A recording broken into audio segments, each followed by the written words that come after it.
Friends, good evening. It is Tuesday evening and we are in Club Officer Training session number 2 on this fine Tuesday night. I know that, like me, you are very confused by all these things that we talk about in making sure that we do things the right way. And so to help us this evening, to help us explain what we need to understand without having to read the big book, it's my privilege and pleasure to invite our amazing Rick to walk us through Robert's Rules of Order and what club business is really all about. Please help me welcome Division F Director, Rick Holtmeyer. Well, thank you. I'm not going to do exactly what Mark said because we would be snoozing before long. I will walk through some things and perhaps give you some sources, things like that. At the end of this session, I will be forwarding the slideshows that have some embedded links in them to Mark Mandel, who will distribute them to all attendees. So you shouldn't have to take notes when you see screen images coming up. So let me just share right now my slideshow.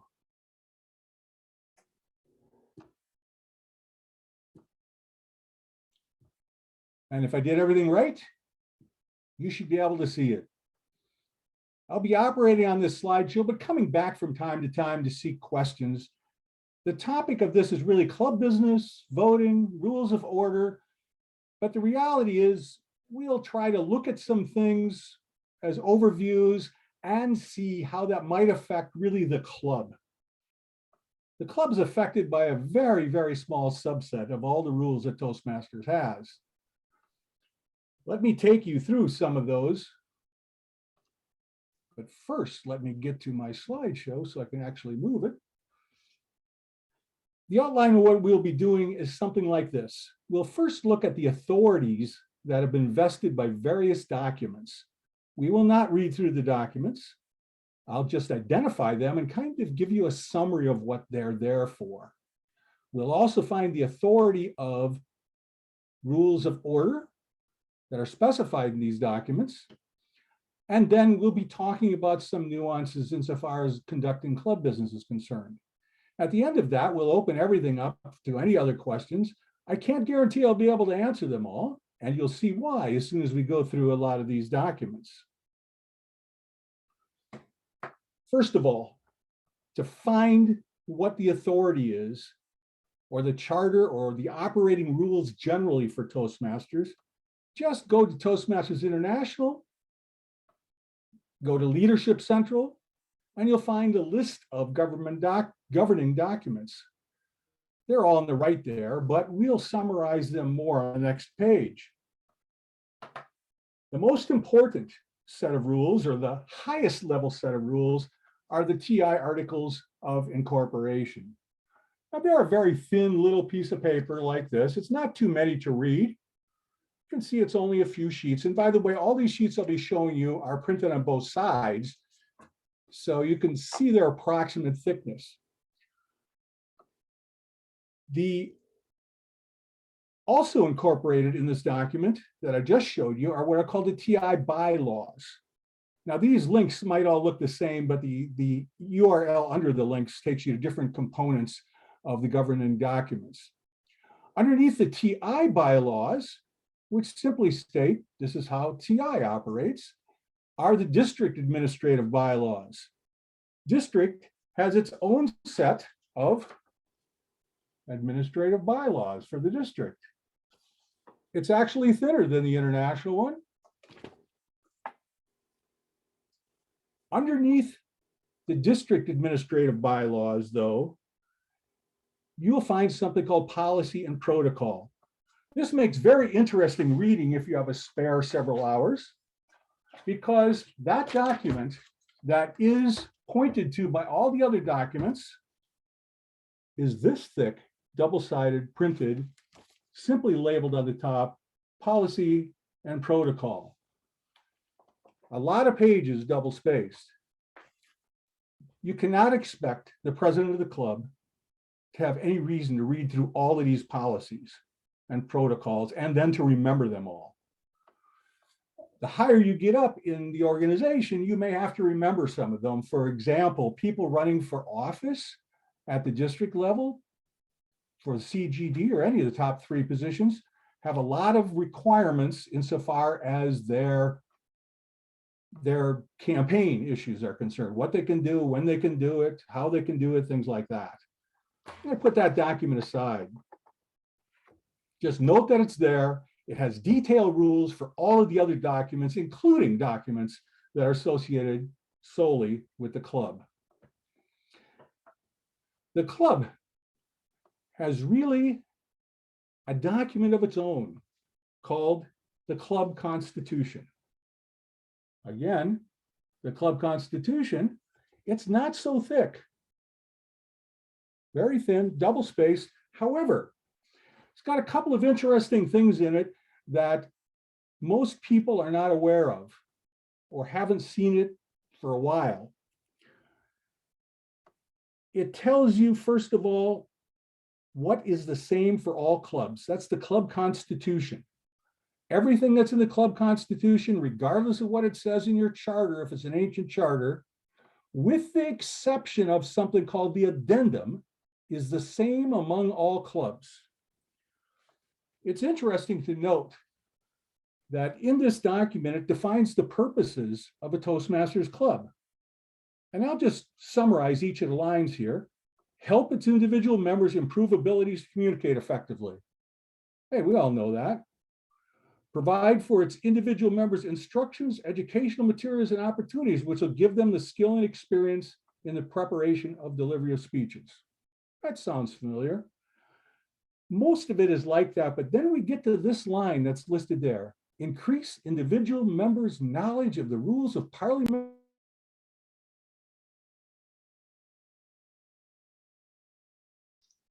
Rick, you've turned off your mute. I didn't touch anything. So somebody turned me off. Could have been me by accident even. So let me go back to where I was. And when did it stop?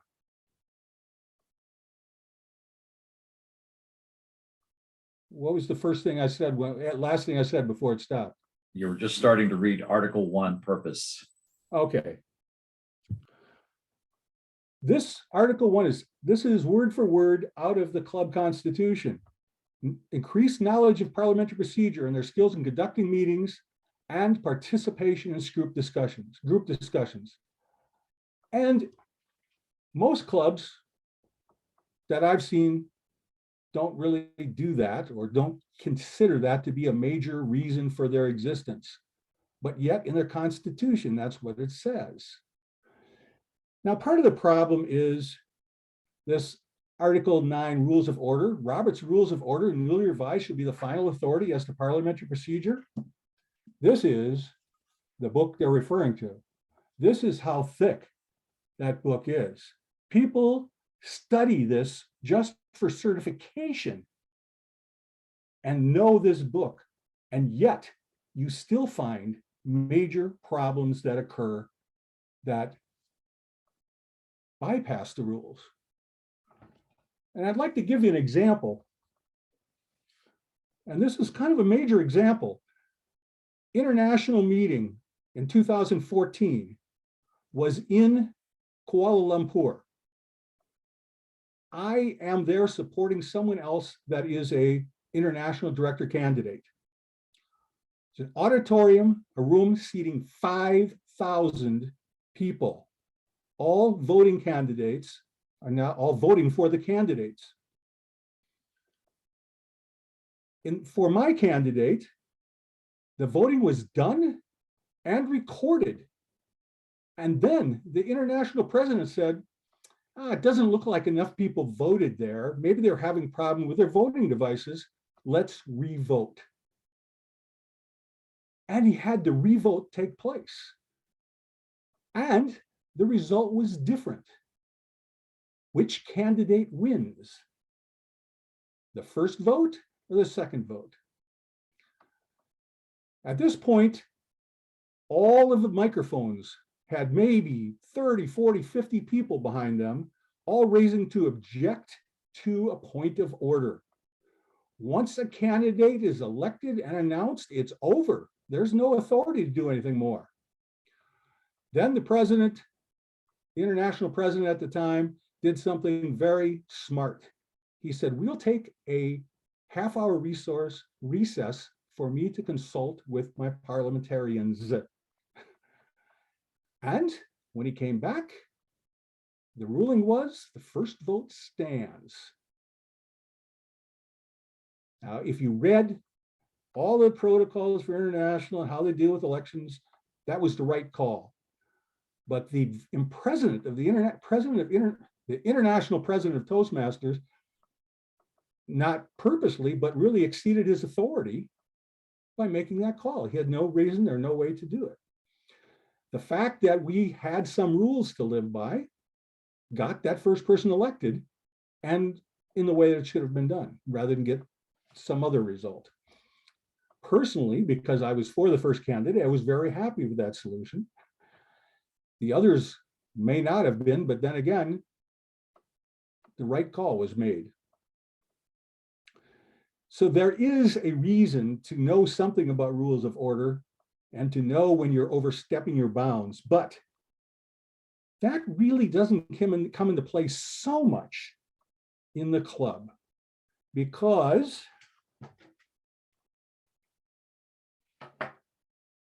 the club constitution has something called an addendum. This is a document that's filed and can be changed by the club for some interesting things that you can do as a club. These are items that are optional, shall we say.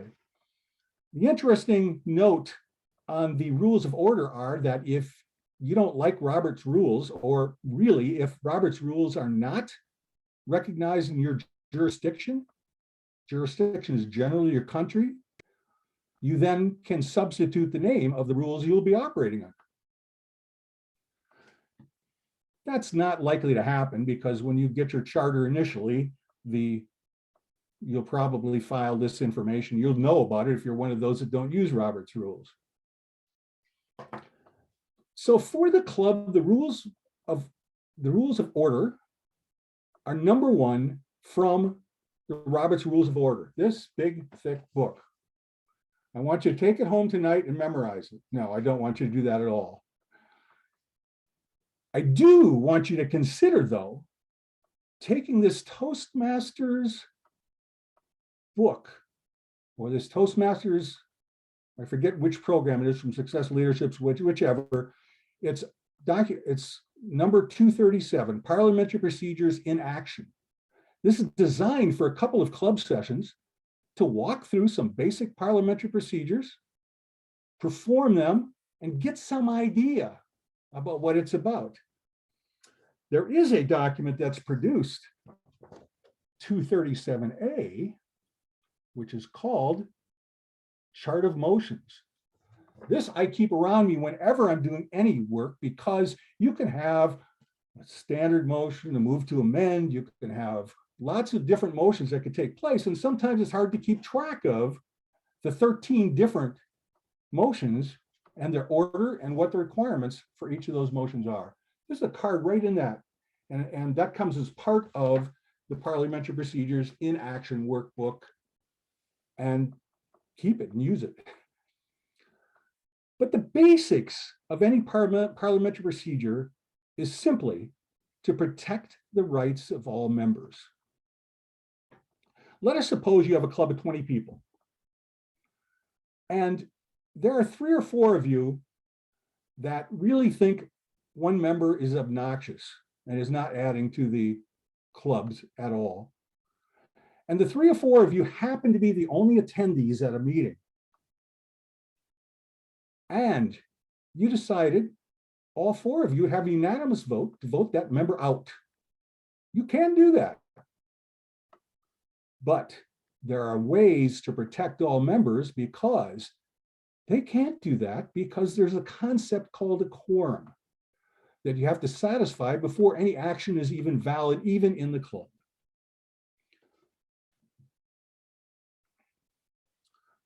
But generally, and this is the general thing that's taught in any parliamentary procedure, is you don't discuss anything until such a time as there's a motion on the floor. If you wanted to decide to change a meeting time or a meeting date or something like that, the best way to do it is to have somebody or a group or the executive committee in particular suggest a new meeting time and a place. You then move that new meeting time.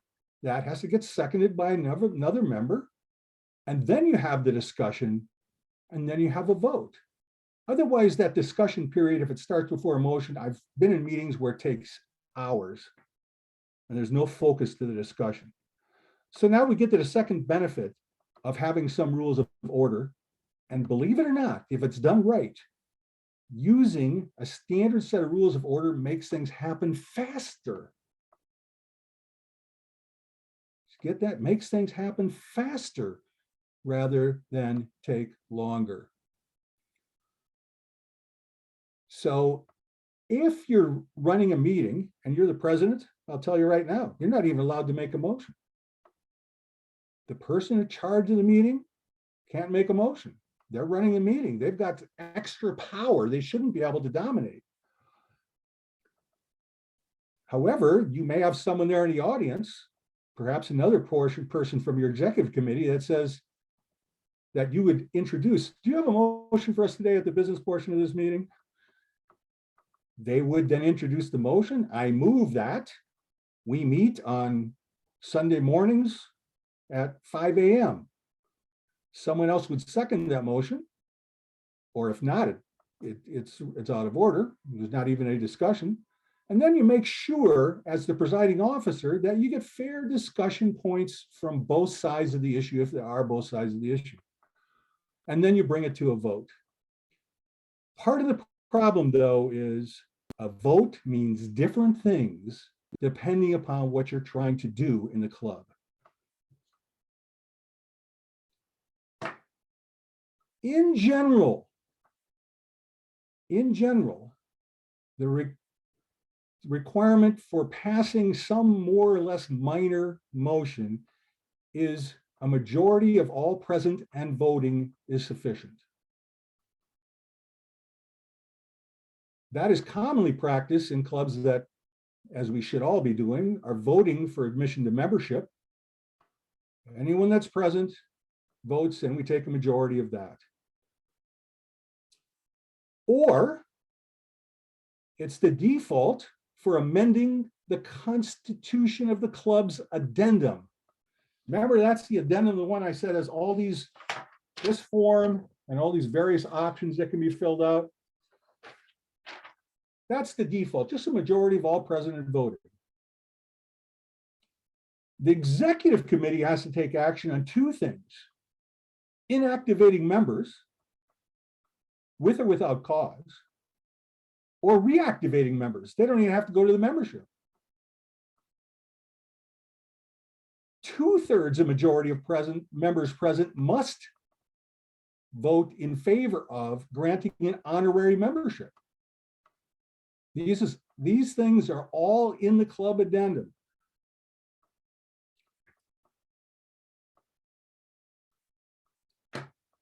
Now, remember all that slide. I'll test you on it later. I will not test you on it later. I'll simply refer you to the club constitution or the club addendum if you're going to do any of these things.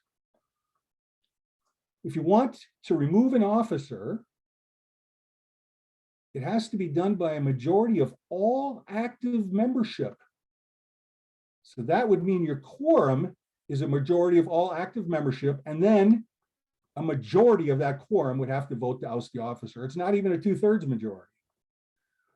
The only thing that requires a 2/3 majority of the quorum, an example of that is if you want to propose an amendment to the club constitution, to vote to do that, because you have to submit that request to Toastmasters International.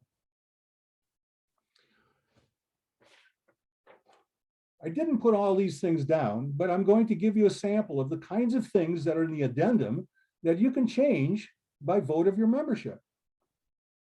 and that require a club vote to change them. The name of your club, membership composition, we already talked about some of those membership compositions. A new member fee for your club. Some clubs have new member fees in addition to Toastmasters membership fee. Change in the club dues. If you become inactive and reinstate yourself, you could have a club reinstatement fee. Some clubs charge transfer fees. If you transfer membership to another club, to transfer your membership, clubs can vote in a fee for that happening. Inactive members, right? You can change. This is one that's important. If you change your meetings, it has to be voted on and it has to be filed as a change to your addenda. Change meeting time or place, either of those. Most clubs I've seen don't pay much attention to that. Executive committee meetings can be pre-specified and voted on as when and how often they should be. Additional officers, terms of office, and rules of order we already went through.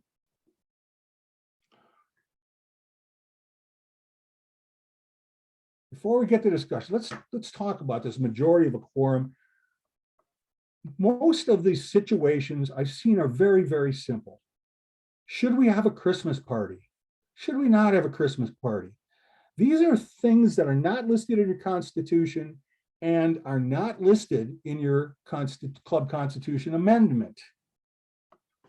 In my opinion, it's a waste of time to put Robert's Rules of Order over the top of that. Usually it's somebody saying, maybe even the president saying, there's some suggested we're going to have a Christmas party. Raise your hands if you're interested in doing that. That's just fine. That's a shortcut. But if I said something like, let's not put Mark Walton in as speaker for the next 6 months because I didn't like his last speech. That's a pretty serious thing to do. That's effectively making the member inactive. And certainly the entire club should be in some sort of agreement, or not the entire club, the majority of a quorum or the majority of all active membership should vote on things like that. I want to say one other thing before we get off this topic. There is no club police looking over your shoulder to determine whether or not you're following all the rules of order. This will not come even to the attention of international or at a higher level unless somebody feels they have not been treated fairly. And if that happens, that person feeling you're not being treated fairly could take it as far as international for a decision.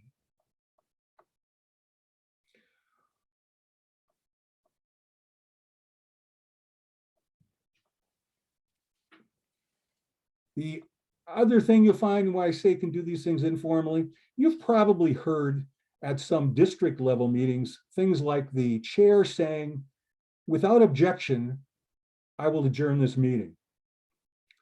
That's a shortcut for saying a motion, a second, some discussion. It's just saying, I assume there are no objections. When you hear that, and you'll hear it likely at district meetings, if you disagree, you better raise your objection right there. Because if they get through saying that and hammer it after they've said that, it's over. On the other hand, if you rise to an objection, and when you hear that coming through, then they have to go through the normal process of taking a motion, getting it seconded, having discussion, et cetera, et cetera. But shortcuts are great for making things move fast in issues of small import for informal club business. One other thing I want to say is that there is a concept in the Constitution of what constitutes a business meeting as opposed to a regular club meeting. Most clubs say we will have our business meetings when we need them at the beginning or at the end of a regular club meeting. That's just fine if that's what your club wants to do. very large clubs tend to have meetings, business meetings that are completely outside the structure of their regular meetings. That's fine if they agree on that.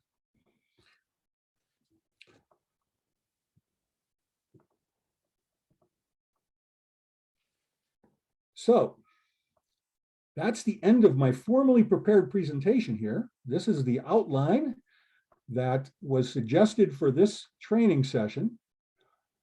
But I might not have hit your mark, or I might not have hit some of the things, hit your mark, like as in Mark Mandel, right?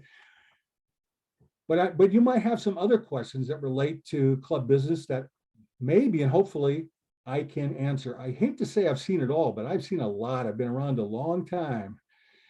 From looking at the audience, I would say that I joined Toastmasters before some of you were out of grade school.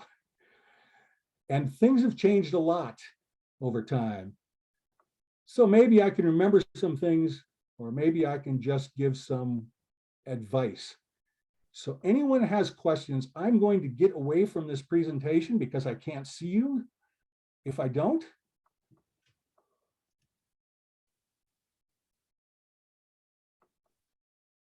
I hope I'm going to be able to do that. Mark, And as Rick comes away from sharing his screen to get ready for the question and answer session, just a brief reminder, if you joined and you have not gone to the chat box and told us who you are, what club you're with, and what role or roles you're filling in, if I could ask you to do that as well. And now I believe the floor is open for questions. Rick, I'll monitor the chat box for you. And ladies and gentlemen, the floor is open. You're all crammed on the screen. If you have a question, just talk. Unmute yourself and talk. Scott has a question, I see. Rick, one fantastic presentation. I absolutely loved it. I have a point and a question though. First, what do you have against the 2 marks? You're going to hit one and you're going to banish the other one from speaking. That seems to be a little bit over the top. My actual question though is this, and it's something that I noticed when I first moved to Indiana that I had never seen when I lived in Florida. A number of clubs here read their minutes into, they pass their meeting minutes from the previous meeting before they get into the meeting. Is there anything that Toastmasters has ever done that said that that was something that clubs have to do, or is that just something that some clubs just decided to do at some point? But I found it fascinating. I've never seen that before I came here. I had seen it at large clubs. When I say large clubs, I had experience with a club in New York. By the way, that club's dues were $125 a month. There were attorneys, and they couldn't always make the meetings. They had large agendas, and virtually every meeting had some business take place in it. So the secretary was charged with recording that and distributing it so that the other members could see what's going on. And you would expect a group of attorneys to be working with the very letter of the law. But to me, unless it's something important enough to reach the charter addendum category, it's not necessary.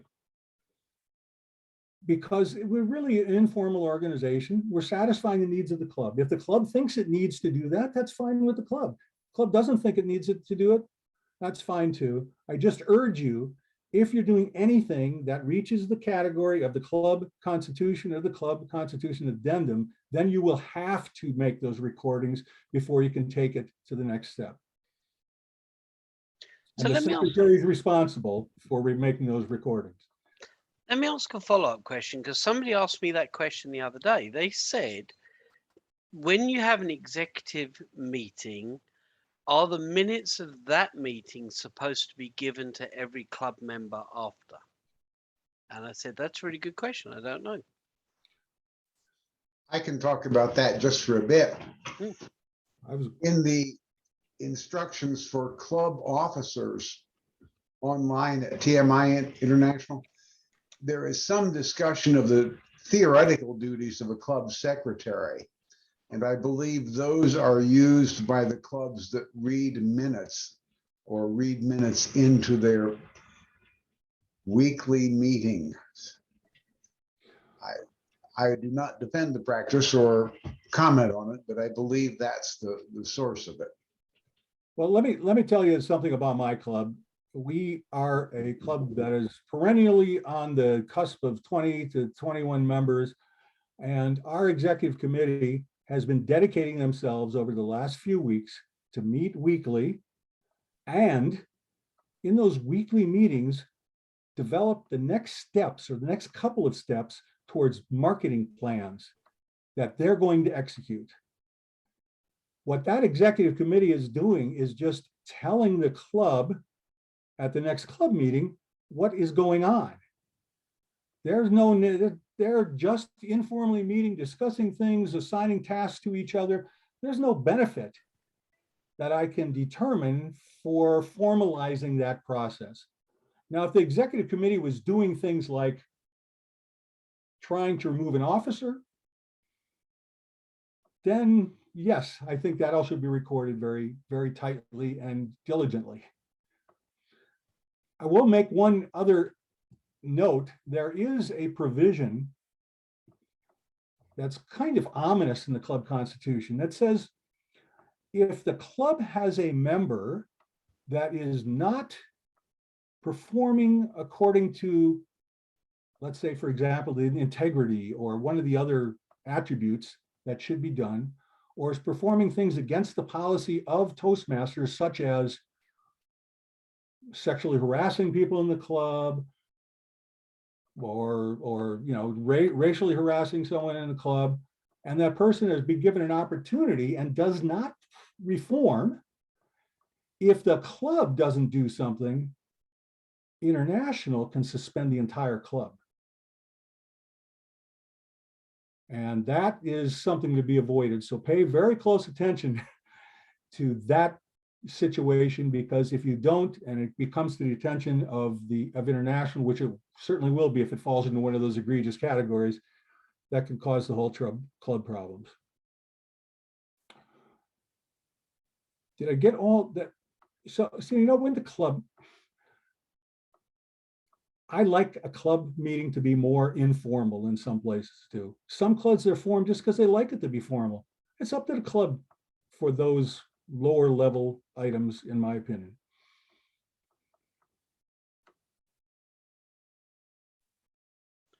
What other questions?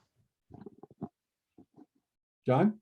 Hi, Rick. This is John Rupp from Greater Greenwood Toastmasters, Sergeant at Arms. How are you doing? I'm doing well. I hope you are too. I am, thank you. So going back to the rules of order portion of this meeting, I understand the general motion, discussion, etc.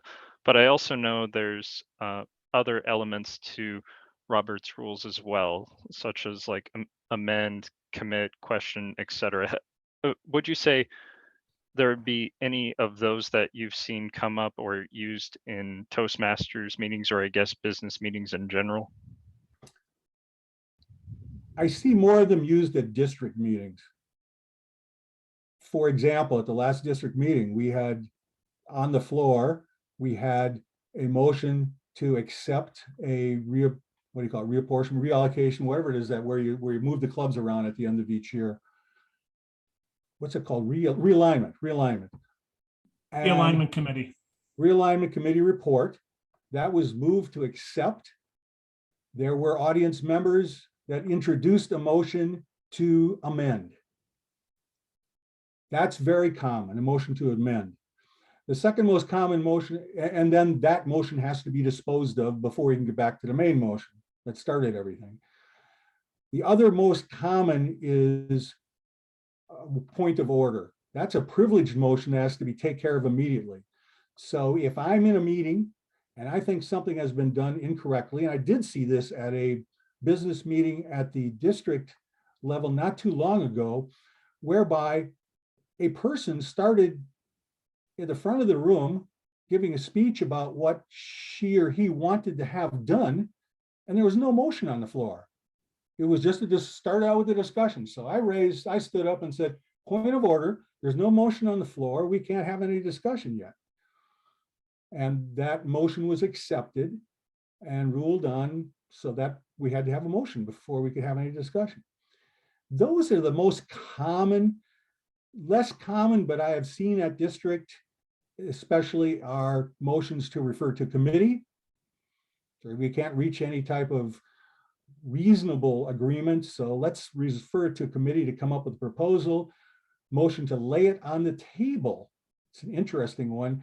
To lay it on the table indefinitely is equivalent to, let's not consider this anymore ever. and I've seen that motion take place and be accepted and voted on positively at a meeting. I think it was perhaps because the meeting was taking overly long and people were just tired and wanted to get out. But those are the combinations of motions you'll most often see. There's a list. This list I showed, that the chart of motions contains 23 separate motions and their hierarchy. And I'd recommend, if you're interested in that, getting that at least the coordinator's guide for the parliamentary procedure in action. Awesome. Thank you. By the way, there are some clubs that I have attended that their entire function is parliamentary clubs. They're generally advanced clubs, meet once a month, and all they do is parliamentary procedure exercises. I don't know of one in this district. I know of one in District 6, 3 of them. I know of 2 of them in District 46. Did you say, Scott, there are some in this district? Fort Wayne has a parliamentarian club. It's not a Toastmasters club, but it is a parliamentarian club. So not Toastmasters. So what they are is just a club of parliamentarians that are Correct. into some. All they do is make motions and vote on things, and then make more motions and vote on those things, and then adjourn to go get coffee. Any other questions about anything I can help with?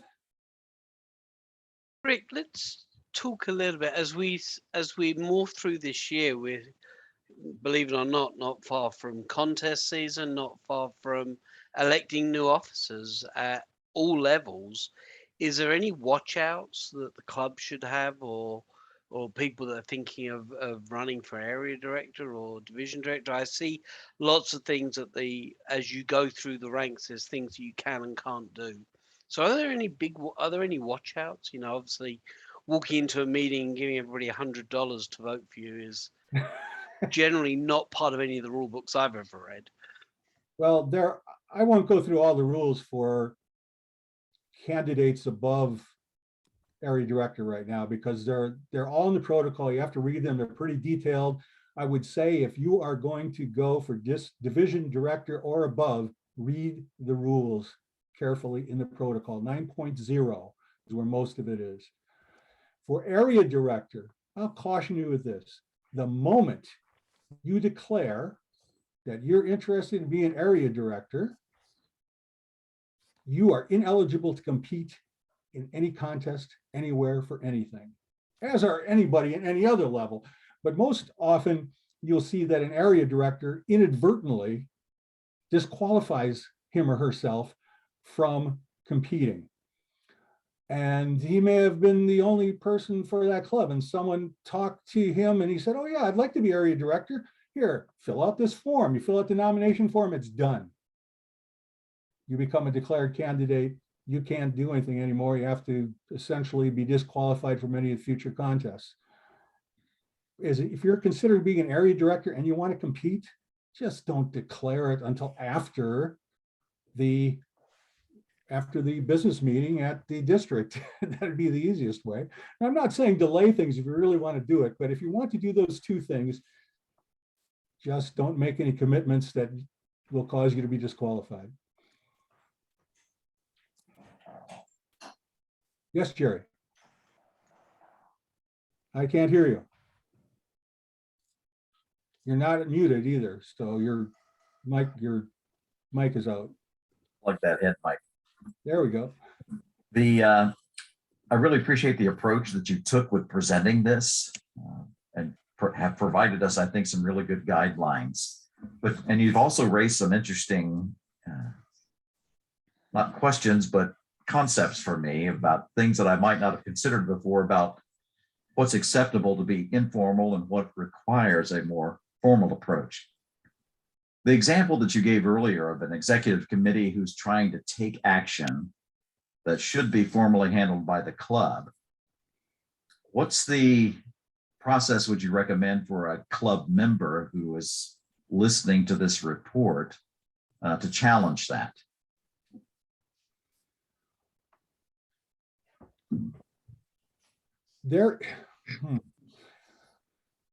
First of all, I've never run into that situation before. Okay.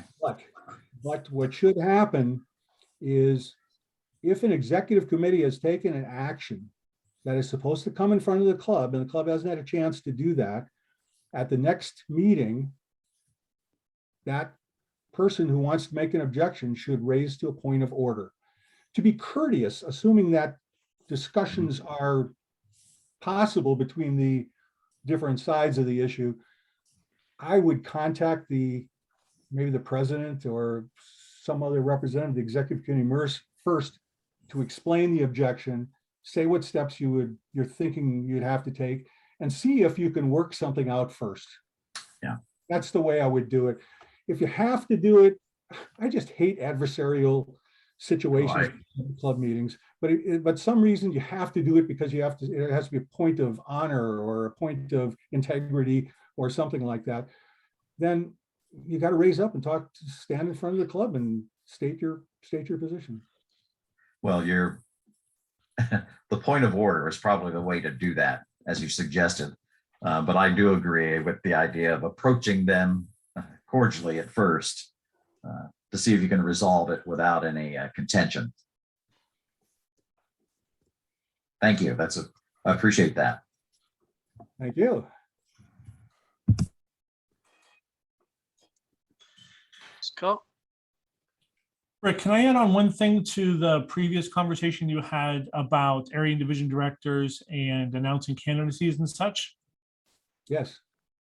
One of the things we did this year that is a little bit different from the way we've worked in the past is we moved our business meeting to an entire month before our spring conference.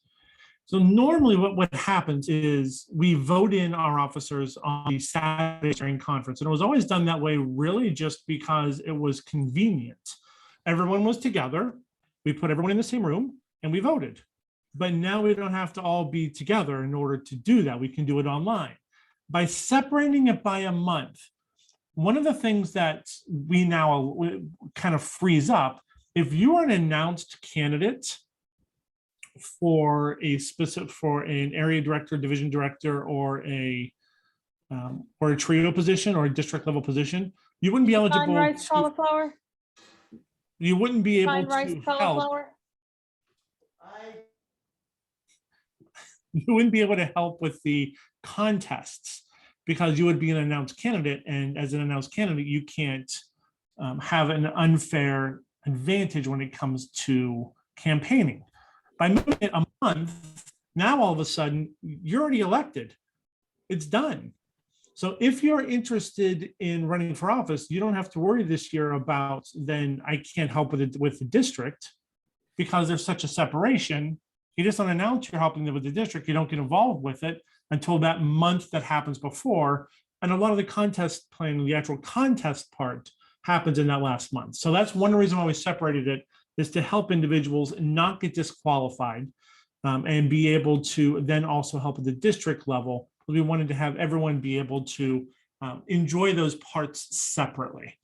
And Jerry, to your point, we are a communications organization. I really hope that whenever anybody has conflict, the first thing they do is we think about communicating with people instead of just making a motion.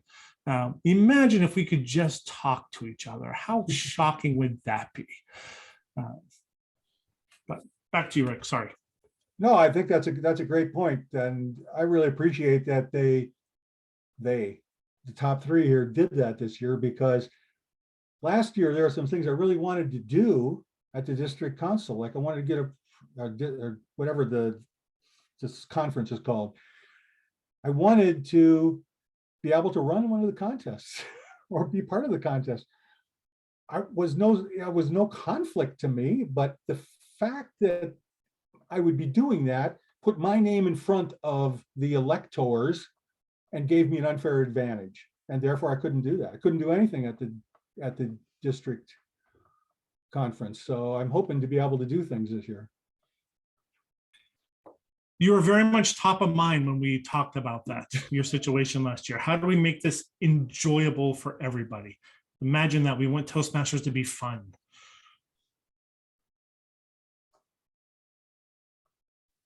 What other questions? Floor is wide open.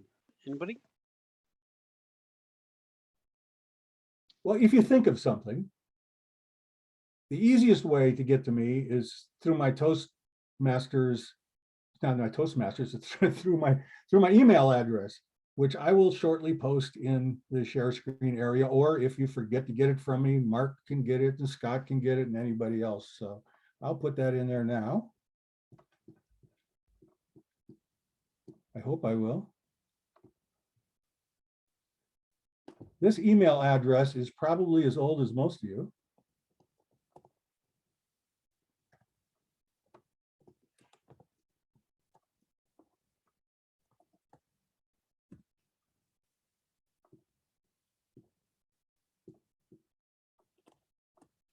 And there it is. Some of you that are techies may remember CompuServe as an email address and remember a time when there were no names.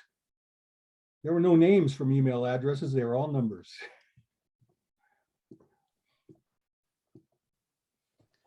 Okay, also in the chat box, Rick, Patty has put in a feedback form as well. If you have, would take a few moments to complete that.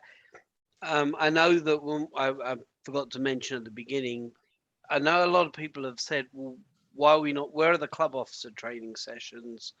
And what I explained yesterday, and I'll explain it every single time, club officer training is always available. There's on the website, on the YouTube channel, but we really feel that there are things that we should know about that aren't in the general script of what to do when you're the president or what to do when you're the secretary.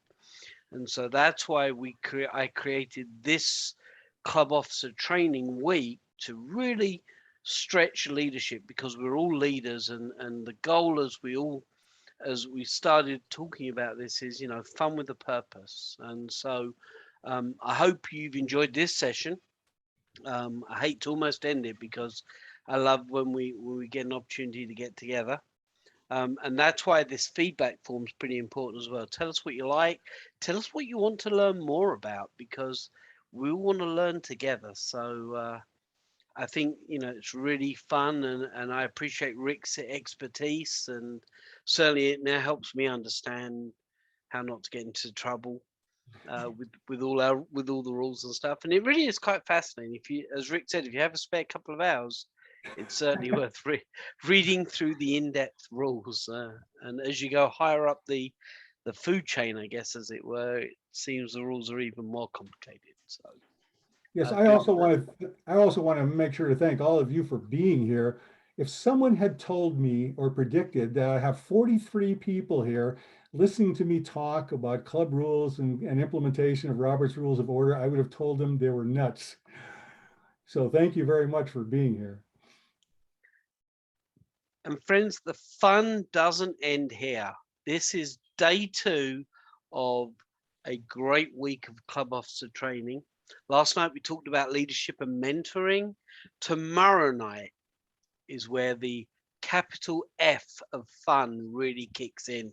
We are going to be talking about what fun we can have at meetings. So please join Mr. Scott Brown and myself at 7:30 tomorrow evening. We're going to have another great session exploring how to push the boundaries even more. On Thursday night, I'm going to ask you to step back to that first time that you walked into a club meeting or even thought about joining a club. And we're going to take you back to the new member experience. That's going to be a great session as well, where we ask you to think moments of truth. Think how you got into Toastmasters and how we can help other people to do the same thing. And then Friday's session is the one I've always asked myself. And that is, what do district leadership do, and how can you be a part of it? So I invite you on Friday evening as well to join us, same time, same link, all week long. The video sessions will be made available on the website as soon as I can remember how to do that, working with Miss Patty. You know about the website, Toastmasters D11.org. We'll put it in the chat box. That's where all your information is. Lots of great stuff out there. We talked last night about the Boost program a little bit. Talked about getting messages out there, encouraging our members, and doing everything we need to do. But I'm going to ask one more time: are there any other questions for Rick, or even the other Mark, or Scott, or myself before we round up this session? This is Cheryl.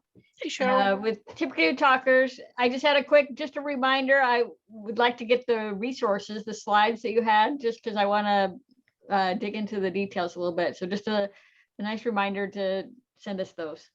Yes, ma'am. I've got everybody. Hopefully you've all gone on to the chat box, told me who you are, what club you're with, and everything like that.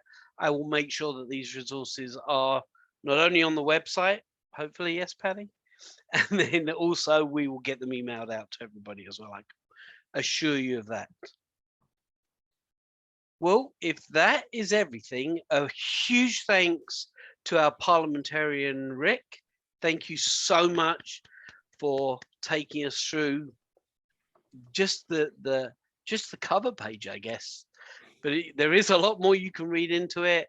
Feel free to ask any other questions. Other than that, I will, I guess, call for a motion to adjourn this training session and say thank you so much. Tell your friends, tell your other club officers, and we'll be back here tomorrow at 7:30 sharp. Thanks for now. Without objection, we're now adjourned. Thank you, Rick. All right, I will stop the recording.